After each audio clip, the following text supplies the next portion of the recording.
स्वागत है आपका इंडिया न्यूज में और आप देख रहे हैं देश का सवाल। वहीं देश के सवाल में आपका स्वागत करता हूं मैं राजीव शर्मा। सबसे बड़े सूबे उत्तर प्रदेश में 2 चरणों का चुनाव हो चुका है। इन 2 चरणों की वोटिंग में 20 जिलों की 113 सीटों पर वोट डाले जा चुके हैं और अब चर्चा इस बात पर छिड़ चुकी है कि आखिर पश्चिमी यूपी में किसका जादू चला है। जाटलैंड की जनता ने आखिर क्या फैसला सुनाया होगा, इस पर कयास लगाए जाने शुरू हो गए हैं। आज के इस खास कार्यक्रम में हम इन 113 सीटों के चुनावी गणित का विश्लेषण भी करेंगे और ये समझने की कोशिश करेंगे कि आखिर यहां से चुनावी ट्रेंड क्या इशारा करते हैं।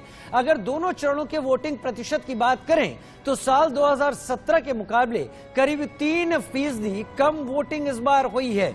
आखिर कम वोटिंग प्रतिशत के मायने क्या हैं? इससे किसका खेल बनेगा और किसका बिगड़ेगा, यह भी एक बड़ा सवाल है। सवाल यह भी कि पश्चिमी उत्तर प्रदेश के 70% जाट मतदाताओं ने आखिर क्या फैसला सुनाया होगा जो ईवीएम में कैद हो गया है। जाट फैक्टर पर हम चर्चा करेंगे और यह चर्चा इसलिए भी महत्वपूर्ण हो जाती है क्योंकि बताया जा रहा है कि किसान आंदोलन के बाद जाटों में नाराजगी है जिससे बीजेपी को नुकसान होने की आशंका जताई जा रही थी।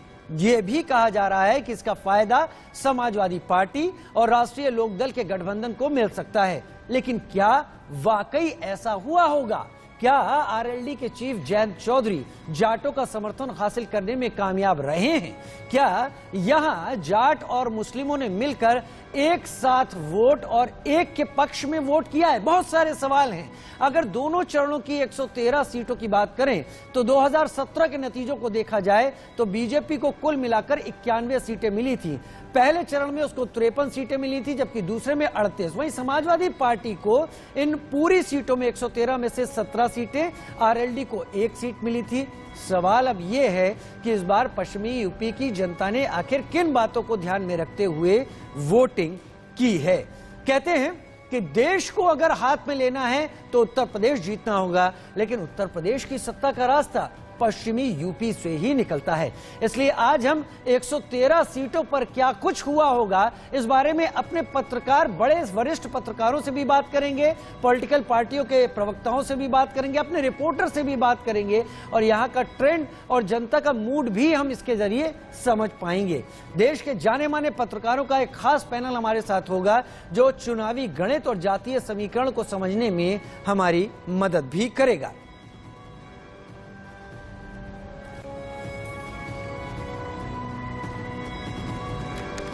और हमारे साथ तमाम खास मेहमान जुड़ रहे हैं। पत्रकारों में कौन कौन जुड़ रहा है? हमारे वरिष्ठ सहयोगी आलोक मेहता जी, एडिटोरियल डायरेक्टर आईटीवी नेटवर्क के, सम्मानित पत्रकार अरविंद मोहन जी हमारे साथ, हमारे वरिष्ठ पत्रकार, हमारे कंसल्टिंग एडिटर, वो भी जुड़ रहे हैं। अजीत मेंदोला जी वरिष्ठ पत्रकार के तौर पर हमारे साथ जुड़ रहे हैं और वो भी हमें समझाएंगे। अरविंद चतुर्वेदी मेरे बहुत नजदीकी साथी, लंबे वक्त तक मैंने उन्हें काम करते देखा है, वो हमारे साथ जुड़ेंगे वरिष्ठ पत्रकार के तौर पर। डॉक्टर समीर सिंह प्रवक्ता बीजेपी के तौर पर मेरे साथ जुड़ रहे हैं। अतुल सक्सेना भाई नेता समाजवादी पार्टी के तौर पर मेरे साथ जुड़ रहे हैं। लेकिन इससे पहले मैं अपने संवाददाताओं का रुख करना चाहूंगा एक एक करके कि इन तमाम चीजों को मैं समझ पाऊं। मेरे साथ मेरे अभी जतिन गोस्वामी मेरे साथ, मेरे संवाददाता इस वक्त जुड़ गए हैं। गाजियाबाद से लेकर शामली, कैराना, मुजफ्फरनगर, इस पूरी बेल्ट को जतिन गोस्वामी ने बहुत अच्छी तरीके से और नजदीकी से देखा है। हर पार्टी जतिन ये दावे कर रही है कि इन 2 चरणों के चुनाव में जो भी वहां पर मतदाता है उसने उनकी पार्टी की नीतियों के हक में अपना मत दिया है, अपने को उन पार्टियों की नीतियों के साथ जोड़ा है। आप जब इन पूरे जगहों पर घूमे तो आपको क्या लगा? क्या दम सभी की बातों में दिख रहा है? वोटर साथ साथ गया होगा या फिर ऐसा लग रहा है कि यहां पर किसी को खामियाजा भुगतना होगा और उसका खामियाजा दूसरे का फायदा बन जाएगा?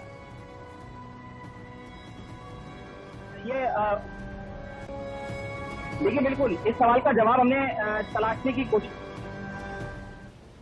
3 तरह के जाट समुदाय के लोग मिले, जिसमें एक वो थे जो बीजेपी के पक्ष थे, वो चाहते थे और कह रहे थे कि हाँ बीजेपी को वोट देंगे। दूसरे वो थे जो आरएलडी, देखिए गठबंधन की हम बात कर रहे हैं लेकिन मैं उसमें आरएलडी सिर्फ कहूंगा क्योंकि उन्होंने कहा आरएलडी को हम वोट देंगे क्योंकि वो जयंत चौधरी का जो राजनीतिक ग्रास है उसे ऊपर ले जाना चाहते हैं। तो ये एक मंशा थी उनकी चौधरी जाट समाज को रिप्रेजेंट करते हैं, तो ये एक वजह भी उसकी थी। इसके अलावा तीसरे वोटर हमें जाट समाज से वो मिले जो साइलेंट थे, जिन्होंने कुछ नहीं कहा। तो ये साइलेंट वाले जो हैं, इनको जांचना, इनकी बात को परखना बेहद मुश्किल निश्चित तौर पर साबित हुआ। हालांकि हम कई गांवों में गए, चाहे हम गाजियाबाद से लेकर शामली तक की बात करें, कैराना तक की बात करें, मुजफ्फरनगर की बात करें, जहां से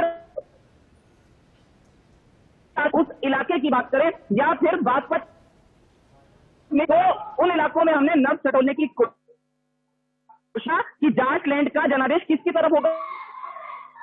मंत्री जाट समाज को बुलाकर एक मीटिंग करते हैं और यहाँ जाट समाज हमारे पक्ष में है। लेकिन कुल मिलाकर मैं अगर आपको नतीजा बताने की कोशिश करूं तो हमें सब कुछ 50-50 नजर आया। ज्यादातर जगहों पर हमने जब बात की तो कोई एक गांव हमें ऐसा मिला जो पूरी तरह से एक पार्टी के पक्ष में था, तो वही हम कुछ ठीक है, मैं समझ पाया, क्योंकि आपने लगातार इस पूरे हिस्से में रिपोर्टिंग की है, लोगों को जानने की कोशिश की है। मैं सीधे आलोक मेहता जी का रुख कर लेता हूं। मेरे साथ मेरे एडिटोरियल डायरेक्टर इस वक्त जुड़े हुए हैं। आलोक जी, 2 चरण हो गए हैं, मैं हर पार्टी को सुन रहा हूं और हर पार्टी के प्रवक्ता को शुभकामनाएं भी दे रहा हूं। सबका कहना है कि दूसरे का सुपड़ा साफ हुआ और यह समाज हमारे साथ आ गया। क्या हो सकता है? देखिए राजीव, इसमें कोई शक ही नहीं है, पार्टी को दावा करना चाहिए, क्योंकि अभी पूरा चुनाव खत्म नहीं हुआ। वो तो कहेंगे ही कि भाई हम आगे बढ़ रहे हैं, और उनके समर्थक उनका पूरा विश्वास भी दिलाते हैं, हम उन पर कोई आपत्ति नहीं कर रहे हैं। लेकिन जैसे अभी अपने संवाददाता कह रहे थे, देखिए मैं भी मानता हूं, क्योंकि चौधरी चरण सिंह जी से मैं भी मिला करता था, जब वो रहे बाद में नेता, प्रधानमंत्री भी बने, अजीत सिंह जी से भी मिलते रहे। तो जो जाट लैंड का जब सवाल आता है तो जयंत चौधरी के लिए एक सहानुभूति उस परिवार का जो चौधरी साहब का लायल है, वो आज भी उनके प्रति लायल हो सकता है। लेकिन एक नया पूरा वर्ग बना है समाज में, जो कभी लॉयल्टी पे नहीं जाता, वो देखता है कि भाई आप किधर गए, अभी किधर जा रहे हैं, अभी उनके साथ समझौता है। तो जहां पर अपने जयंत चौधरी उनकी आरएलडी की पार्टी के सिंबल पर है, वहां तो जरूर उनको ज्यादा फायदा मिलेगा। वो वोट ट्रांसफर होने के पिछले अनुभव भी बताते हैं। कहने को सब कहते हैं, लेकिन महिलाएं हैं, वो बीजेपी की तरफ यदि झुकाव है, तो जैसा उन्होंने कहा बस बता कि वो नहीं बताएंगे। तो जाट में ये मानना कि चूंकि जाट मुस्लिम सब एक समाज में हो गए हैं और चूंकि उनका समर्थन मिलेगा इसलिए सब साथ आ जाएंगे, मैं इस बात पर जरूर मुझे यकीन नहीं होता। ये ठीक है, समस्याएं हैं, किसानों की समस्याएं हैं, कई जगह किसानों को पैसा मिला गन्ना, कई जगह नहीं मिला। तो जो छोटा किसान है जिसको मिल गया कुछ पैसा, वो इससे संतुष्ट है, चूंकि पहले भी 1-2 साल पेंडिंग रहता था। यदि पेंडिंग वाला भी मिल गया, यदि उसके खाते में आ गया, यदि मेरे जेब में है, मैं चाहता हूँ शॉपिंग कर सकूंगा, मैं कुछ खरीद सकूंगा, मैं मजदूर को दे सकूंगा, तो दिक्कत नहीं आती। मुझे लगता है इसीलिए ये बिल्कुल सही है कि एकदम वेव की तरह से नहीं गया है, जैसा हम मीडिया में एक लगता है ना कि सब तरफ अब जाट है मतलब पूरा उधर दे देगा। ये धारणा ठीक नहीं होगी। लोगों ने मिक्स करके दिया है। हम निष्कर्ष नहीं निकाल रहे हैं, हम कोई एग्जिट पोल अभी जब आएगा तब आएगा जी। हम ये मानते हैं कि एक बटा हुआ वोट फिर भी है, जिसमें ऐसी भावनाएं हैं, जिसके पुराने लगाव है वो उनकी तरफ है, और जिसके भाजपा से पुराने लगाव हैं, या जिनको कानून व्यवस्था सबसे प्रिय, जो सबसे खतरनाक जिसको कहते हैं मुद्दा है कि हम सुरक्षित कहां हैं, वो आज भी मोदी और योगी के लिए कहीं जुड़ जाता है। जी, आप सही कह रहे हैं, हम कोई निष्कर्ष यहां नहीं निकाल रहे हैं। दरअसल सवाल इसलिए उपजा कि 2 चरणों तक हर पार्टी का दावा यही रहा कि इस पूरे क्षेत्र में जहां 113 सीटें आती हैं, वहां सामने वाली विरोधी पार्टी का सुपड़ा साफ हो गया है और जो कुछ भी हुआ है वो उस पार्टी के हक में हुआ है। लिहाजा ये जानना बहुत ज्यादा दिलचस्प रहेगा कि क्या हुआ होगा, क्या हुआ हो सकता है। सब कुछ तो अब ईवीएम में कैद है। मैं वरुण का रुख कर लेता हूं, शामली से मेरे साथ जुड़ रहे हैं। वरुण, आप भी लंबे वक्त तक इस पूरे क्षेत्र में घूमते रहे हैं, आप भी दावों को, प्रतिदावों को देखते रहे हैं, हर कोई अपने बातों के साथ सामने आया। क्या लगा, नब्ज आपको क्या लगी? वो जो ईवीएम में बंद है वो तो 10 मार्च को खोलकर सामने आएगा, लेकिन कुछ बहुत तो फील मिला होगा कि जिस तरीके से कहा जा रहा था, क्या उस तरीके से हुआ या फिर लोगों ने हर मुद्दे को परखा तब वो आगे बढ़े होंगे? देखिए, सबसे बड़ी बात है शामली जिले की बात की जाए, बागपत जिले की बात की जाए और खासतौर पर कैराना की बात की जाए, क्योंकि कैराना हमारे जिले का ही एक हिस्सा है। तो यहाँ की जो वोटर्स थे और जो जाट वोटर्स की बात की जा रही है, यहाँ पर जाट वोटर्स पूरी तरह बटा नजर आया, क्योंकि कुछ विकास के नाम पर वोट दे रहे थे, उस समाज की महिलाएं जो चुप थी, जो बात नहीं कर रही थी, जो बताने को तैयार नहीं थी, तो कहीं ना कहीं कानून व्यवस्था के मुद्दे पर जो है वो महिलाएं वोट देती नजर आई। एक परिवार में अगर 10 वोट थी तो जाहिर सी बात है भाजपा जो है इस क्षेत्र में जो है अपनी वोट जाट समाज की बढ़ाती जरूर नजर आई है। लेकिन कुछ सीटें ऐसी थी, जैसे बागपत जिले की छपरुल्ली और शामली जनपद की शामली सदर सीट, समाज का वोट गठबंधन की तरफ ज्यादा पिछले मुकाबले जो है जाता दिखाई दे रहा है। फिलहाल कहना कुछ भी मुश्किल है, क्योंकि जिस प्रकार से पश्चिम उत्तर प्रदेश में खास करके दिल्ली यमुनोत्री जो हाईवे बना उसके नाम पर लोगों ने वोट किया, उसके बाद क्षेत्र में रमाला शुगर मिल की एक बड़ी फैक्ट्री लगी, किसानों के सामने मुद्दा था, से मांग कर रहे थे। छपरुल्ली जो चौधरी चरण सिंह जी का कर्म क्षेत्र है, वहां पर भाजपा सरकार की ओर से शुगर मिल लगाई गई। ठीक है वरुण, आपने बताया लोग बात तो नहीं कर रहे थे, लेकिन आप भी कुछ ऐसा ही कह रहे हैं कि जब सभी दावे कर रहे थे जमीन पर स्थिति आपको कुछ बदली नजर आ रही थी। मैं रुक कर रहा हूं अरविंद मोहन जी का, हमारे कंसल्टिंग एडिटर हमारे साथ जुड़े हुए हैं। अरविंद जी, सवाल आपसे भी वही, दावे सबके हैं, हर एक का दावा कॉमन एक ये चीज है कि दूसरे का सुपड़ा साफ कर दिया है, लेकिन जो कुछ ईवीएम में कैद हो चुका वो अलग बात है। क्या यही हुआ होगा? क्या यही हुआ है? देखिए, गिनती होने के बाद चीजें ज्यादा साफ होती हैं निश्चित रूप से, और तब तक हम लोगों के विश्लेषण का भी कोई मतलब नहीं रहेगा। लेकिन असलियत में 2-3 चीजें बदलाव दिख रही हैं जो महत्वपूर्ण है।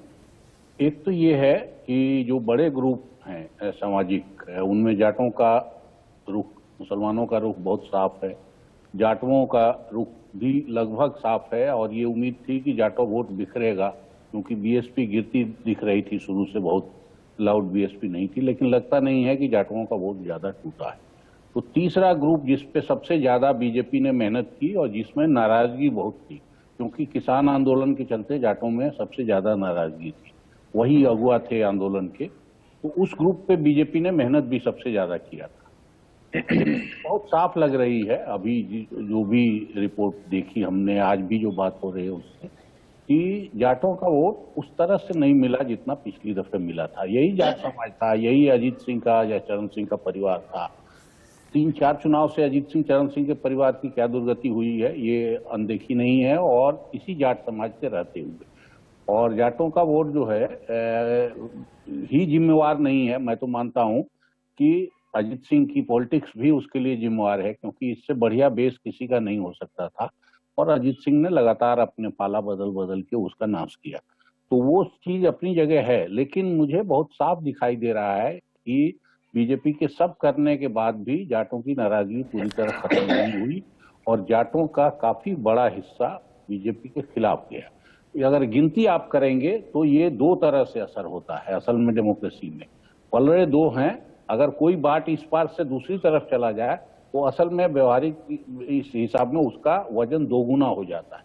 तो जाटों का जो भी वोट टूटा है और वो ठीक दूसरे खेमे में गया है, तो इसलिए वो ज्यादा नुकसानदेह है कि जैसे इधर से उधर गया। और एक दूसरी बात जो बहुत साफ आंकड़े बता रहे हैं वो ये है कि शहरी क्षेत्र में मतदान कम हुआ है, गांव के इलाके में मतदान ठीक ठाक हुआ है।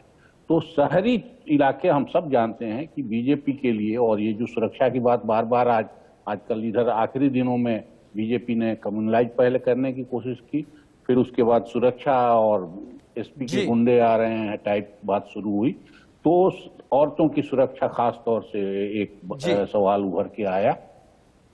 ये मसला शहरी वोट का ज्यादा है, और शहरी वोट अगर कम हुआ है तो मेरे हिसाब से ये भी बीजेपी का नुकसान है। ये अरविंद मोहन जी का विश्लेषण है जो आप इस वक्त सुन रहे हैं। विश्लेषण इसलिए कि दावे बहुत ज्यादा हुए हैं उत्तर प्रदेश को लेकर, ऐसा लग रहा है कि कांटे की टक्कर है, अभी नहीं तो कभी नहीं की स्थिति बन चुकी है समाजवादी पार्टी के लिए भी और खास तौर पर बीजेपी के लिए भी, क्योंकि यही दोनों गठबंधन प्रमुखता से एक दूसरे के आमने सामने है। लिहाजा अब मैं इन दोनों ही पार्टियों से, दोनों सम्मानित मेहमानों को न्योता देना चाहूंगा। सबसे पहले डॉक्टर समीर सिंह, बीजेपी प्रवक्ता के तौर पर। समीर सिंह जी, दावे बहुत किए गए हैं, ऐसे ऐसे दावे किए गए जिसमें कहा गया कि विपक्षी का सुपड़ा साफ कर दिया है, जो हुआ है हमारे पक्ष में हुआ है। 10 मार्च को असलियत सामने आएगी, लेकिन कुछ बहुत फील आपको भी मिल रही होगी। क्या हुआ हो सकता है समीर सिंह जी? देखिए राजीव जी, पहले और दूसरे चरण के मतदान हुए हैं और अभी मैं सुन रहा, आलोक जी को भी सुना, अरविंद मोहन जी को भी सुना। हमें लगता है कि कहीं न कहीं अरविंद मोहन जी पिछले दिनों को याद नहीं कर रहे हैं और देख नहीं रहे। आप देखें, पिछले 3 चुनावों का असेसमेंट करिए पश्चिमी उत्तर प्रदेश का। 2017 का करिए, 2019 का करिए और 2022 का। 2017 में भारतीय जनता पार्टी बड़ी बहुमत में आई थी, आदरणीय मोदी जी की सरकार थी, उत्तर प्रदेश में समाजवादी पार्टी की सरकार।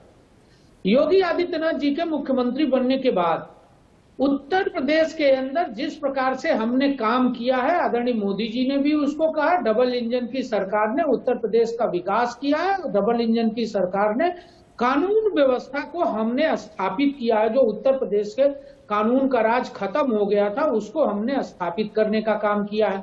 किसानों की बात हुई।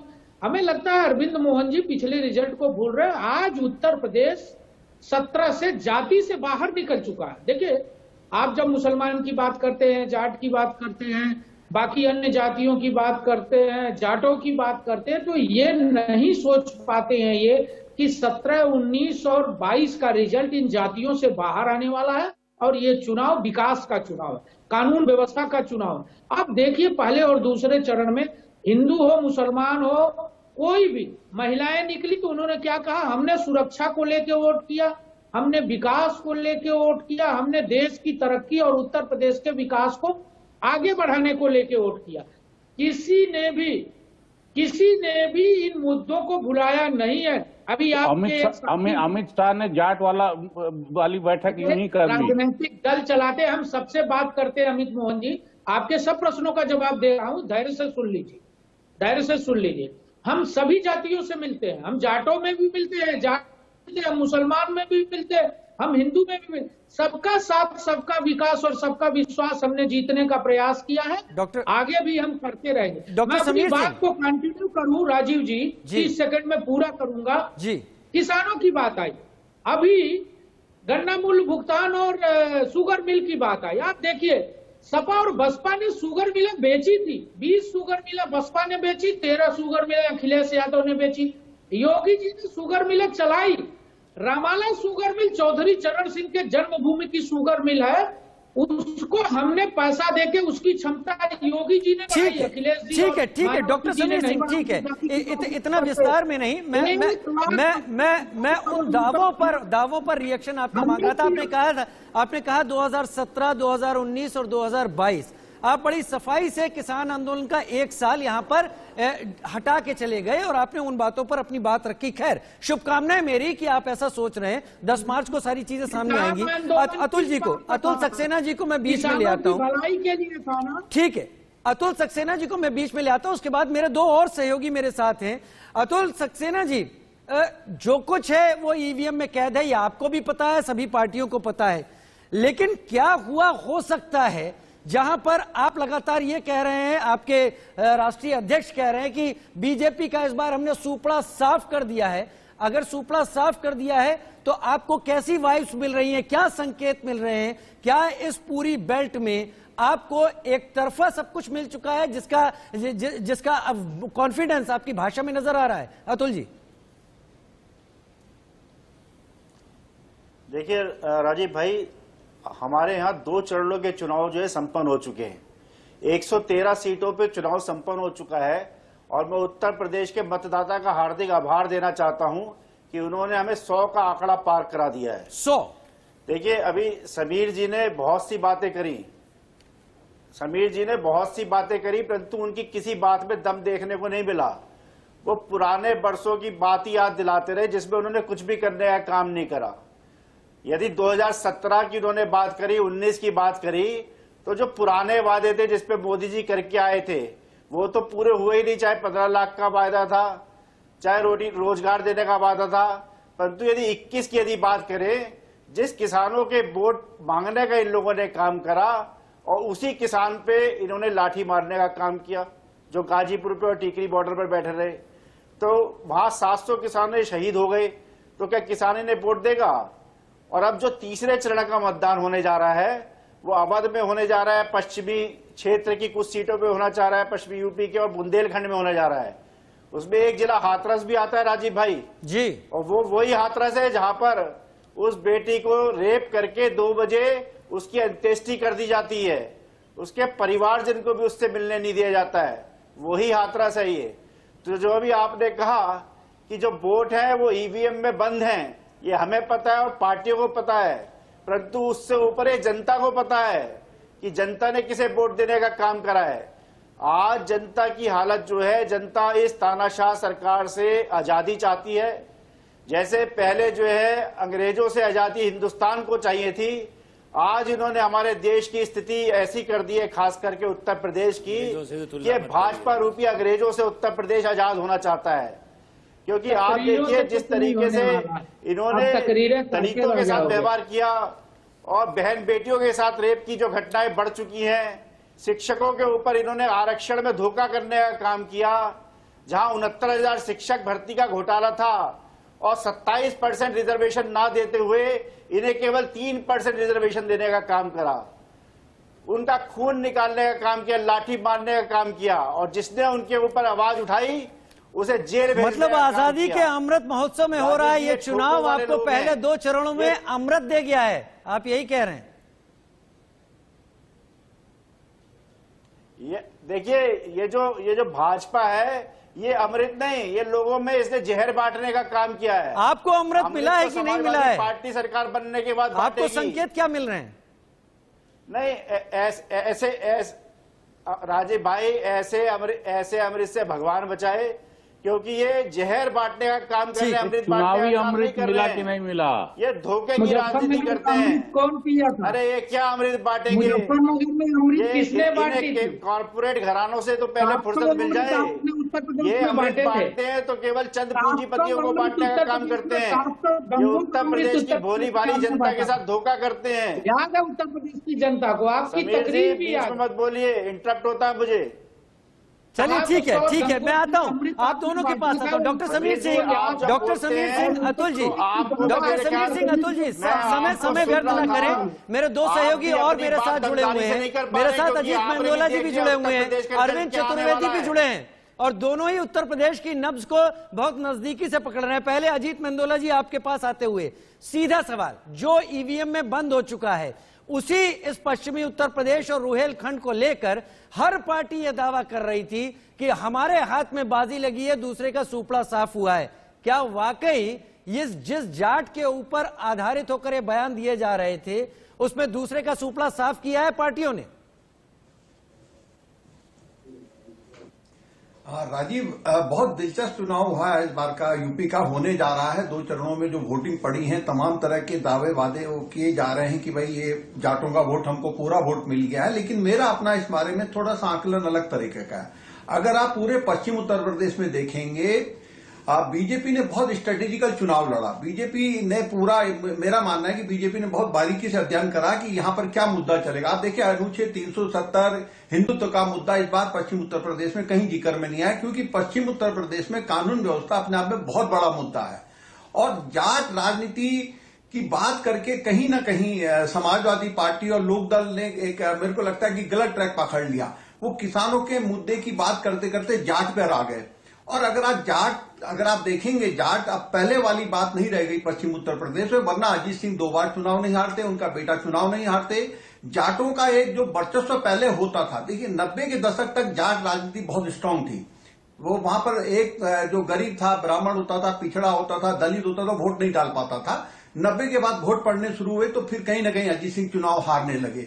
और जाट की बात करके क्या हुआ कि पूरा ध्रुवीकरण जो बीजेपी चाहती थी कि जाट की बात किसानों से हटके जाट पर बात आ गई, और जाट की बात आकर वो एक पश्चिम उत्तर प्रदेश का, खास मुजफ्फरनगर का एक जिला है जो वहां तक सीमित है। आज अगर आप गाजियाबाद देखें, नोएडा देखें, ग्रेटर नोएडा देखें, खुर्जा देखें, अलीगढ़ देखें, हापुड़ देखें, अब जाट के साथ साथ दूसरे समुदाय बहुत सारे आ गए हैं।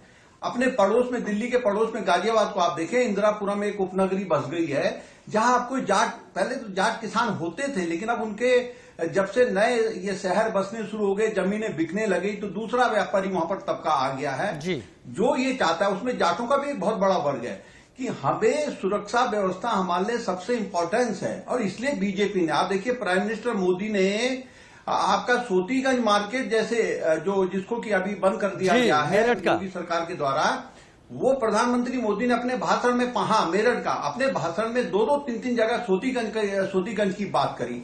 कहीं ना कहीं ये मैसेज बीजेपी की तरफ से देने की कोशिश की, भाई देखिए अगर हम हैं तो कानून व्यवस्था ठीक है। और इसमें कोई शक नहीं है कि अगर जब तक बीजेपी की गवर्नमेंट नहीं आई थी, मैं भी उत्तराखंड से आता हूं, मैं भी यूपी में मैंने लंबा समय गुजारा, तो रात के टाइम बसें नहीं चलती थी, आप अकेली गाड़ी से आ जा नहीं सकते थे।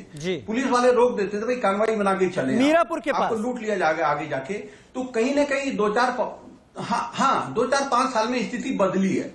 उस बदली हुई स्थिति से भले ही जाट कह के अजीत सिंह के बेटे चाहते थे कि जयंत चौधरी चाहते थे कि भाई हम लोग फिर से कहीं ना कहीं मेरी राजनीति फिर से जिंदा हो जाए, लेकिन मुझे लगता है उनसे कहीं थोड़ा चूक हो गई। अगर वो जाट के बजाय सभी समुदाय की बात करते तो मेरा मानना है कहीं ना कहीं बीजेपी को दिक्कत होती। लेकिन बीजेपी ने कानून व्यवस्था को बड़ा मुद्दा बनाकर सपा गठबंधन को परेशानी में डाला। यानी आपका आकलन ये कह रहा है, यानी आपका आकलन ये कह रहा है कि जो दावे किए गए एक खास समाज को लेकर, वो उतना ज्यादा शायद रिएक्ट नहीं कर पा रहे होंगे। जब ईवीएम खुलेगी तब शायद वो चीज नहीं निकल पर आएगी। दावे तो हो रहे हैं। मेरे साथ अरविंद चतुर्वेदी भी इस वक्त जुड़े हुए हैं। अरविंद चतुर्वेदी लखनऊ से पूरे उत्तर प्रदेश पर नजर रखते हैं। अरविंद, आपने दोनों चुनाव देख लिए, रुहेलखंड देख लिया, पश्चिमी उत्तर प्रदेश देख लिया। आपसे भी मेरा सवाल वही है, दावे आप देख लीजिए, आप बयान उठाकर देख लीजिए, शुरुआत यही होती है हमने विरोधी का सूपड़ा साफ करके रख दिया है। आपका आकलन क्या कहता है,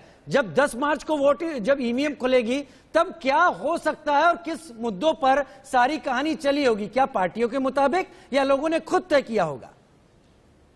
राजू देखिए, मेरा जो आकलन है इसमें बहुत सारी चीजें लोगों ने छोड़ दी हैं। फॉर एग्जाम्पल के लिए मैं आपको ये बताना चाहता हूं कि सहारनपुर में लोगों ने इस बात पे ध्यान नहीं दिया कि वहां पे चंद्रशेखर रावण का भी कई सीटों पे बहुत अच्छा खासा प्रभाव है।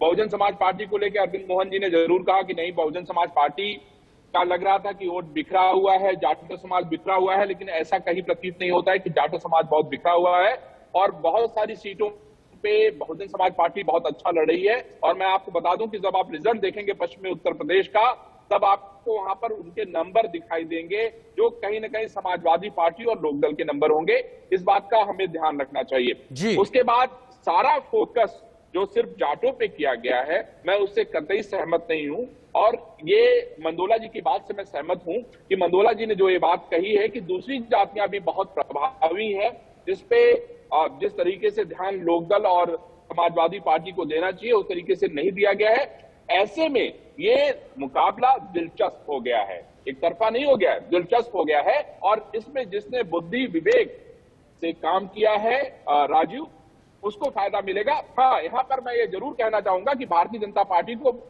और टिकट को काटना चाहिए था, प्रत्याशियों को बदलना चाहिए था, लेकिन उन्होंने वहां पर थोड़ा सा नरमी दिखाई और उसका नुकसान उनको पश्चिम उत्तर प्रदेश में दिखाई देगा, इससे इनकार नहीं किया जा सकता।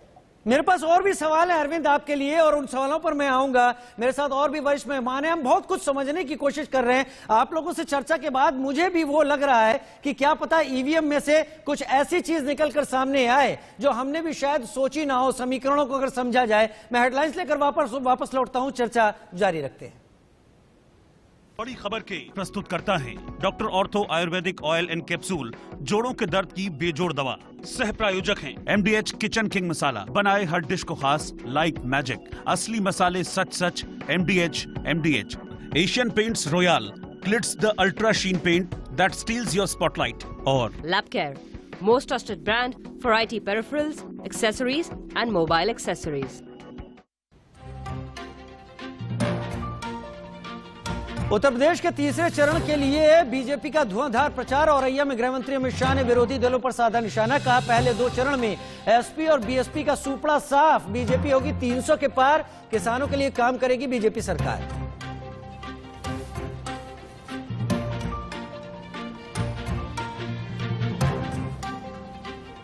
पंजाब के फरीदकोट में रक्षा मंत्री राजनाथ सिंह का कांग्रेस पर हमला। कांग्रेस को किसी का समर्थन नहीं मिल रहा, आपस में भिड़ रही कांग्रेस। बिना सैनिकों वाले सेनापति जैसी मुख्यमंत्री की हालत।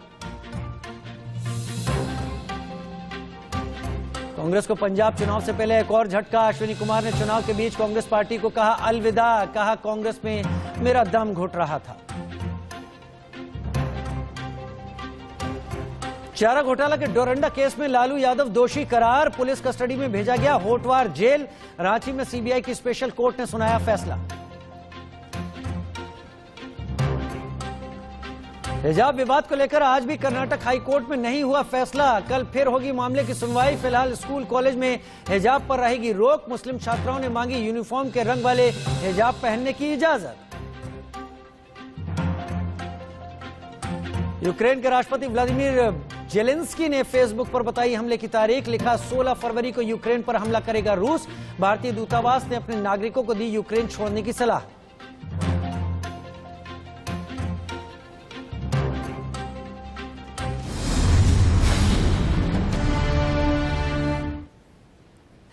हमारे साथ लगातार हमारे खास मेहमान इस वक्त जुड़े हुए हैं और हम चर्चा कर रहे हैं कि वो दावे जो पहले 2 चरण में किए जा रहे थे खास जाट समाज को लेकर, क्या वो दावे दूसरे का सुपड़ा साफ करने वाले बयानों पर फिट बैठते दिख रहे हैं। हमारे साथ सभी पत्रकार जुड़े हैं, 2 राजनीतिक मेहमान भी जुड़े हुए हैं क्योंकि उनकी भी प्रतिक्रिया इसमें लेनी बहुत आवश्यक है। सबसे पहले मैं जतिन का रुख कर लेता हूं क्योंकि जमीन पर जतिन बहुत सारे लोगों से मिले हैं। जतिन, आपने चुनाव के दिन और उससे पहले बहुत सारे लोगों से वॉक थ्रू किए, उनके साथ बातचीत की है, उनको समझा है। जब आप एक तरफ रैलियों को देख रहे थे और दूसरी तरफ जमीन पर लोगों से मिल रहे थे तो आपको विरोधाभास नजर आ रहे थे क्या? देखिए, मैंने शुरू में ही बताया कि हमें 3 तरह की राय जो है वो मिली। एक बीजेपी की तरफ जाती थी, दूसरी गठबंधन की तरफ जाती थी और तीसरी साइलेंट थी। तो साइलेंट किसकी तरफ जाती है, ये उस 50-50 से हटकर हमें देखना होगा और शायद उस पर बहुत कुछ डिपेंड करेगा। जब हम रैलियों को देख रहे थे और जिस समय हम ये बात कर रहे थे जाट समाज से, अलग अलग तबके से बात कर रहे थे, उससे ठीक पहले हमने कुछ दिन पहले किसान आंदोलन की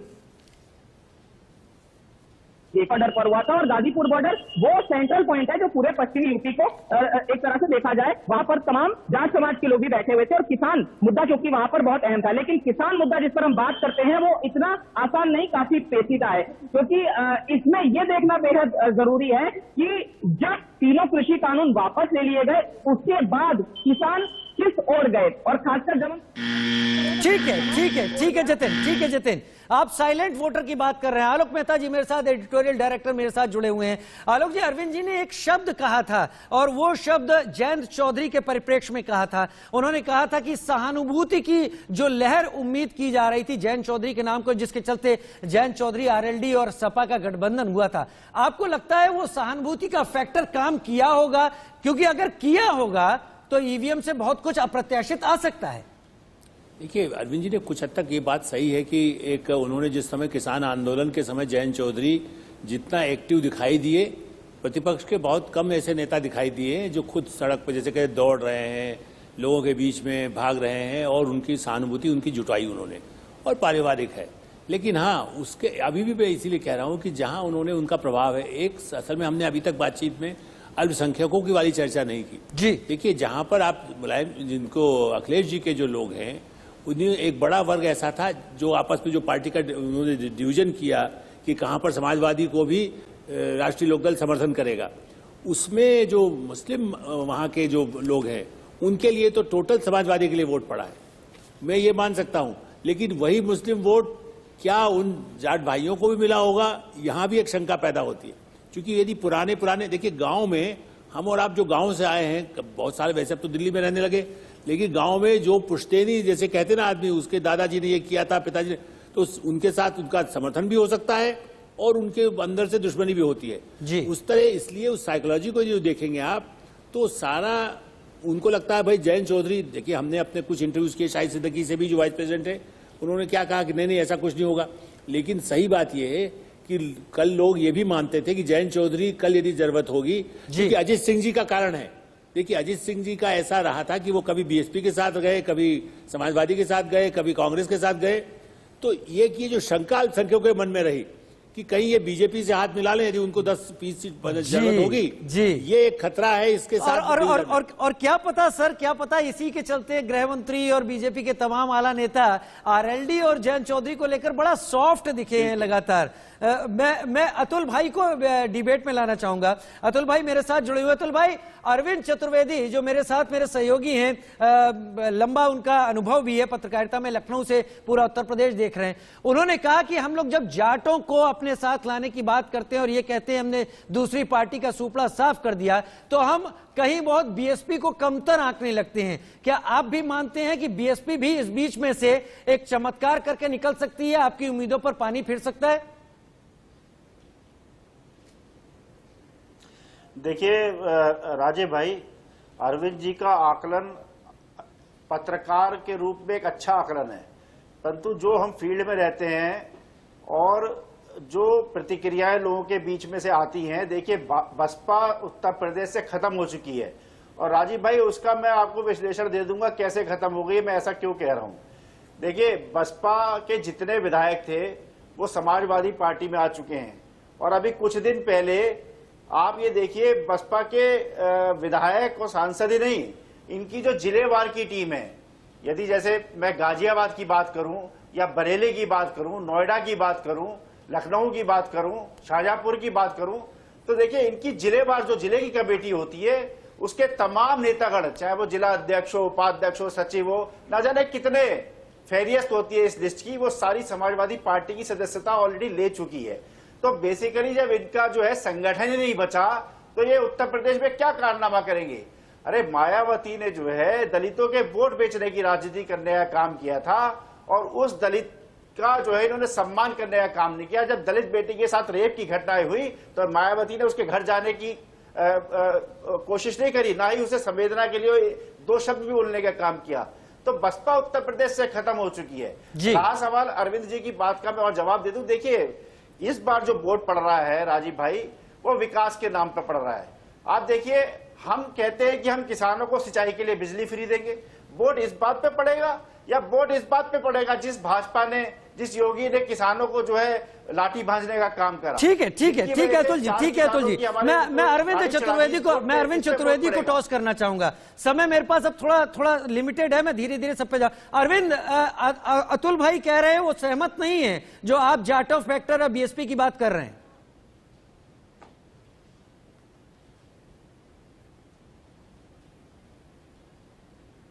अरविंद, शायद आप म्यूट हैं। मैं ये कहना चाहता हूँ कि अरविंद भाई को मैं ये बताना चाहता हूँ कि सबसे ज्यादा बार अगर इतिहास देखेंगे उठा के ना, तो सबसे ज्यादा बार बहुजन समाज पार्टी के विधायक छूटे हैं और उनके विधायकों से दूसरे लोगों ने सरकार बनाई है, लेकिन पार्टी खत्म नहीं हुई है। और मैं दूसरी बात आपको बता दूं कि मैं विधायकों की बात छोड़िए, मैं जाटों की बात कर रहा हूं। पश्चिमी उत्तर प्रदेश में बहुत बड़ी संख्या में जाटो हैं, मायावती का बहुत बड़ा उनके ऊपर प्रभाव है, और मायावती के काम करने की जो प्रकृति है वो सभी लोग जानते हैं, ये किसी से छिपा नहीं है। मायावती इसके पहले भी कहीं यात्राएं नहीं करती थी, उसके पहले भी उनका कहीं आना जाना नहीं होता था। ये अलग बात है कि समाज में बदलाव हो रहा है, मायावती उसको उस तरीके से बदल नहीं रही है जिस तरीके से बदलना चाहिए, लेकिन उससे अगर हम ये कहें कि नहीं मायावती का जाटो वोट उनसे चिटक गया, तो मैं इसको मानने के लिए तैयार नहीं हूं। मैं आपको ये बात ये भी बताना चाहता हूं कि मैंने मुजफ्फरनगर दंगे को कवर किया था, मैं वहां 1 महीने तक रहा था, और मैं आपको ये बताऊं कि जो उस समय का नेचर था, जो उस समय का आक्रोश था, वो आक्रोश इतनी आसानी से समाप्त होने वाला नहीं है राजीव। और कितना भी कर लें, आजम खान का उस दौरान जो बोलबाला था, उनका जो जलवा था, वो भी हमने देखा था है, और उनका हुकूक देखा था। सवाल यह है कि कितने जाटो जेल गए थे वो भी हमने देखा था, कितने मुसलमान और कितने जाटो मरे थे ये भी हमने देखा था। तो ये सब चीजें इतनी आसान नहीं है। राजनीति, जैसा आलोक जी ने कहा कि गांव की जो राजनीति होती है उतनी आसान नहीं होती है। सवाल यह है कि जाटो से कौन लड़ रहा है वहां पे,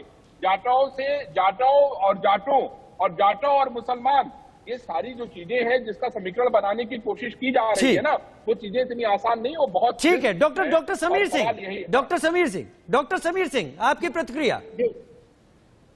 देखिए राजीव जी, उत्तर प्रदेश का ये चुनाव न जाट का हो रहा, न जाटों का हो रहा, न मुसलमान का हो रहा। हमें लगता है कि अतुल जी की जानकारी कम है। अरे आपने जब मायावती जी के पैर छू लिए, समझौता कर लिए, जो बात मैंने कहा था 2019 में, तो भी आपकी पैतरटी पार नहीं हुई, तो अब उनकी मायावती के छुटभैया नेताओं को लेके आप अपनी बैतरणी पार करना चाहते हैं, वो उत्तर प्रदेश में संभव नहीं है। उत्तर प्रदेश की जनता जाति को नकार चुकी है और विकास के साथ है, सुरक्षा के साथ है, तरक्की के साथ है। और मैं फिर कहना चाहता हूं, जिन्ना के साथ उत्तर प्रदेश की जनता नहीं है। उत्तर प्रदेश की जनता आतंकवादियों के समर्थन करने वालों के साथ नहीं है। उत्तर प्रदेश की जनता अपना मतदान स्वयं न करने वाले ठीक है समीर सिंह जी, आपने अरविंद मोहन जी पर सवाल उठाया, मैं अरविंद मोहन जी को 20 सेकंड दूंगा। अरविंद जी, आपको ही लेकर कह रहे थे कि आपकी जानकारी अभी पुख्ता नहीं है। नहीं, मेरी जानकारी पे शक करने का कोई, मैंने उनको पूरा हक है, और एक पत्रकार हूं मैं, तो पत्रकारिता भर किया है मैंने, पॉलिटिक्स नहीं की है, तो मेरी जानकारी पे शक करने का, लेकिन मेरी जानकारी का कंफर्मेशन 10 मार्च को होगा कि मैं सही हूं या वो सही है, वो होगा। असली बात दूसरी है। असली बात यह है कि मान लीजिए पहले फेज में हम जाटों की इतनी चर्चा कर रहे हैं, दूसरे फेज में मुस्लिम वोट के बारे में हम सब लोग मानते हैं कि बहुत एक तरफा गया है इस बार, और जहां बीजेपी को जो हरा सके, एकमात्र सारा 3 तलाक से महिला आ रही हैं हमारी तरफ, और गैस वाला, और सबको समान राशन, और ये सब बहुत दावे हुए हैं जी, लेकिन उससे मुसलमान वोट कहीं टूटा हो थोड़ा भी, मुझे उसका कहीं सिग्नल नहीं। और आखिर में आके फिर हमने देखा कि किस तरह से डिबेट बदली गई, किस तरफ से अचानक सब जगह ये चर्चा कि ओवैसी का असर क्या है और ओवैसी के ठीक है, मैं समझ रहा हूं सर, आपका भी मैसेज जा रहा है, डिबेट बदल रही है, लेकिन 2 चरणों के दावों के ऊपर हम यही जानने की कोशिश कर रहे थे कि आखिर इसकी जड़ में है क्या, और जो है क्या वो पुख्ता है। मेरे पास समय कम है, अजीत मेंदोला जी सादर आपसे क्षमा चाहूंगा, लेकिन समय कम है। फिलहाल आप सभी का मेरे साथ जुड़ने के लिए बहुत बहुत शुक्रिया। मेरे दर्शकों ने देखा कि 2 चरणों तक क्या कुछ चलता रहा, लेकिन 5 चरण अभी और बाकी हैं। उत्तर प्रदेश क्या करवट लेगा, ये देखना दिलचस्प होगा। देश के सवाल में फिलहाल इतना ही, लेकिन इससे पहले कि हम यहां से जाएं, बड़ी खबर आ रही है लखीमपुर हिंसा से जुड़ी हुई। लखीमपुर हिंसा का आरोपी आशीष मिश्र जेल से रिहा हो गया है, जमानत पर जेल से बाहर आ गया आशीष को 3 लाख के मुचलके पर जमानत दे दी गई है। आशीष के शहर से बाहर जाने पर पाबंदी होगी।